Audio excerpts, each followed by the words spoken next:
নমস্কাৰ সকলোকে স্বাগতম জনাইছো আসাম কেৰিয়াৰ পইণ্ট ইউটিউব চেনেলৰ অন্য এটা নতুন ভিডিঅ' লৈ আজিৰ এই ভিডিঅ'ত আমি আপোনালোকৰ যোৱাকালি অৰ্থাৎ 1 ডিসেম্বৰত অনুষ্ঠিত হৈ যোৱা ৰেলৱে গ্ৰুপ ডি এক্সামৰ যেটো থাৰ্ড শিফট আছিল থাৰ্ড শিফটৰ কিছুমান মেমৰি বেস কোৱেশ্চন লৈ আহিছো আৰু এই কোৱেশ্চনসমূহ আগন্তুক দিনসমূহৰ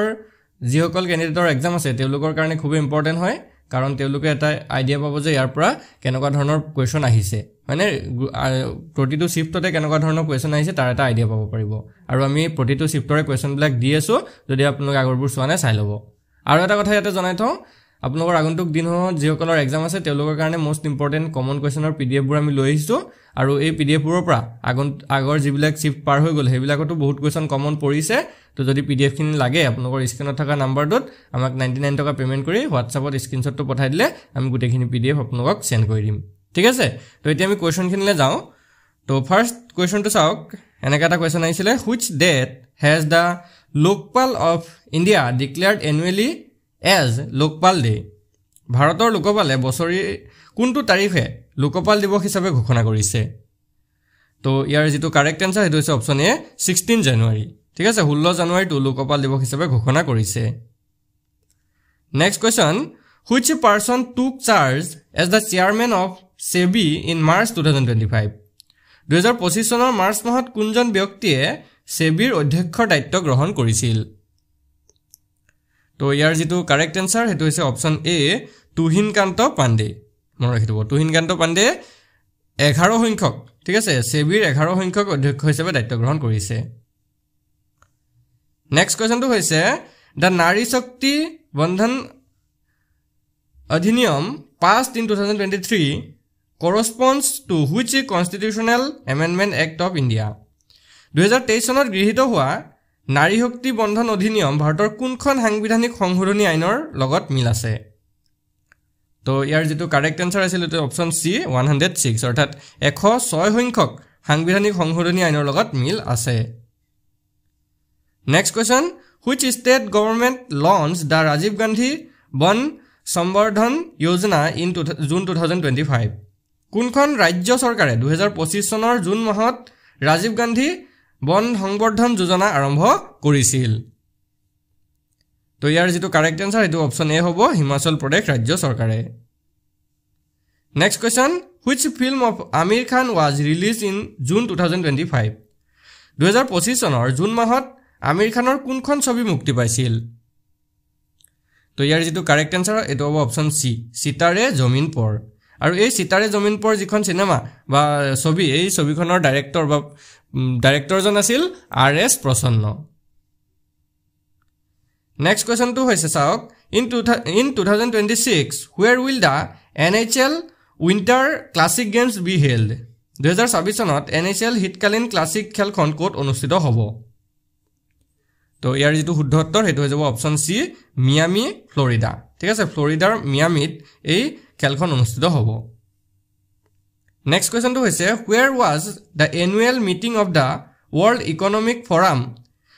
WEF held in January 2025 2025 চনৰ জানুৱাৰী মাহত বিশ্ব অৰ্থনৈতিক মঞ্চৰ বাৰ্ষিক বৈঠক ক'ত অনুষ্ঠিত হৈছিল তো ইয়াৰ শুদ্ধ উত্তৰটো অপচন সি ডেভোছ ক্লোষ্টাৰ্ছ ঠিক আছে সুইজাৰলেণ্ডৰ ডেভোছ ক্লোষ্টাৰ্ছত এই বৈঠকখন অনুষ্ঠিত হৈছিল নেক্সট কোৱেশ্চনটো হৈছে which number country did Denmark become when it exited the Energy Charter Treaty শক্তি সনদ চুক্তি অৰ্থাৎ ইচিটিৰ পৰা ওলাই অহাৰ সময়ত ডেনমাৰ্ক কোন নম্বৰ দেশত পৰিণত হৈছিল তো এটো যাব অপচন বি 8 অৰ্থাৎ অষ্টম সংখ্যাত অৰ্থাৎ 8 নম্বৰত পৰিণত হৈছিল নেক্সট কোৱেশ্চনটো চাওক which award was conferred on Sucha Singh for his outstanding performance in sport ক্ৰীড়াত অসাধাৰণ প্ৰদৰ্শনৰ বাবে সুচা সিংক কোনটো বঁটা প্ৰদান কৰা হৈছিল ইয়াৰ কাৰেক্ট আনসাৰটো হ'ব লগা আছিল অপচন বি অৰ্জুন এৱাৰ্ড ঠিক আছে অৰ্জুন বঁটা প্ৰদান কৰা হৈছিল নেক্সট কোৱেশ্চন এটা চাওক according to the Reserve Bank of India what is the minimum age to open and independently operate a saving bank account ভাৰতীয় ৰিজাৰ্ভ বেংকৰ তথ্য অনুসৰি সেভিংস বেংক একাউণ্ট খুলিবলৈ আৰু স্বতন্ত্ৰভাৱে চলাবলৈ ন্যূনতম বয়স কিমান হ'ব লাগে ইয়াৰ শুদ্ধ উত্তৰটো অপচন বি 10 years ঠিক আছে 10 বছৰ ন্যূনতম বয়সটো 10 বছৰ হলেহে মানে 10 বছৰ ওপৰৰ ব্যক্তি এজনেহে কি কৰিব পাৰিব এটা সেভিং একাউন্ট খুলিব পাৰিব আৰু স্বতন্ত্ৰভাৱে চলাবলৈ পাৰিব এটো ভাৰতীয় ৰিজাৰ্ভ বেংকৰ তথ্য অনুযায়ী নেক্সট কোৱেশ্চন 2025 সনত world rowing championship 53rd edition was held at which location from 21 to 28 September 2025 2025 সনৰ 21 পৰা 28 সেপ্টেম্বৰ লৈ কোন স্থানত অনুষ্ঠিত হৈছিল বিশ্ব ৰোয়িং চ্যাম্পিয়নশিপ যেটো 53 সংখ্যক সংস্কৰণ তো হেই ঠাইখন আছিল অপচন সি সাংঘাই চাইনা ঠিক আছে চাইনাৰ সাংঘাইত অনুষ্ঠিত হৈছিল নেক্সট কোৱেশ্চন তো চাওক on which date in 2025 did Prime Minister Narendra Modi release the Genome India data on the occasion of launching the Genome India project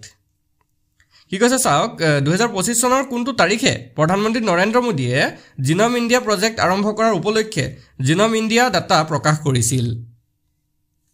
তো ইয়াৰ যেটো শুদ্ধতৰ হেতু হৈছে অপচন বি 9 জানুৱাৰী 2025 ত অৰ্থাৎ 2025 সনৰ 9 জানুৱাৰী তাৰিখে এই জিনোম ইণ্ডিয়া ডাটা প্ৰকাশ কৰিছিল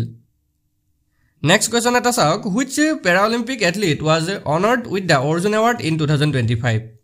2025 সনত কোনজন প্যাৰালিম্পিক খেলুৱৈক অৰ্জুন বঁটাৰে সন্মানিত কৰা হৈছিল তো ইয়াৰ কাৰেক্ট আনসাৰটো হৈছে অপচন সি নৱদীপ সিংক নেক্সট কোৱেশ্চন তো চাওক in which month was the Aero India 2025 year show held in Bengaluru কোন মাহত বেংগলুৰুত অনুষ্ঠিত হৈছিল Aero India 2025 year show তো এটো মাহটো দিছে এটো অপচন বি ফেব্ৰুৱাৰী মাহত নেক্সট কোৱেশ্চন তো চাওক on May 3 2025 in which state did DRDO successfully conduct the first flight test of its indigenous stratospheric airship platform SAP 2025 সনৰ 3 May DRDO কোনখন ৰাজ্যত নিজৰ থলুৱা stratospheric airship platform যেটো SAP আছে হেতুৰ প্ৰথম উৰণ পৰীক্ষা সফলতাৰে সম্পন্ন কৰিছিল তো ইয়াৰ যেটো শুদ্ধতৰ হেতু হৈছে অপচন ডি মধ্যপ্ৰদেশত তো বন্ধুসকল আজি আমি এইকেইটা কোৱেশ্চনে কালেক্ট কৰিব পাৰিলো যদি আপোনালোকৰ কোৱেশ্চন কেইটা ভাল লাগি থাকে তেতিয়া ভিডিওটো এটা লাইক কৰি দিব আৰু আমাৰ চেনেলটো সাবস্ক্ৰাইব কৰি ল'ব আৰু আগন্তুক দিনসমূহত যিসকলৰ এক্সাম আছে তেওঁলোকে এতিয়াৰ পৰা এইকেইদিন আমাৰ ভিডিও ডেইলি চাই থাকিব কাৰণ ইয়াৰ পৰা আপোনালোকে বহুত এটা আইডিয়া পাব পাৰিব যে কেনেকুৱা ধৰণৰ কোৱেশ্চন আহিছে ঠিক আছে আৰু যদি আপোনালোকৰ পিডিএফ সমূহ লাগে কমন কোৱেশ্চনৰ পিডিএফ কিন যদি লাগে তেতিয়া হলে আমাক মেছেজ কৰিব এটো আমাৰ নম্বৰ হয় 8133840965 এই নম্বৰটোত মেছেজ কৰিব আৰু মেছেজ কৰি কেৱল 99 টকা পেমেন্ট কৰিলে মোস্ট ইম্পৰ্টেন্ট কমন কোৱেশ্চনৰ পিডিএফ খিনি আমি আপোনালোকক সেন্ড কৰি দিম আৰু আজি ভিডিওটো চোৱাৰ কাৰণে আপোনালোক সকলোকে ধন্যবাদ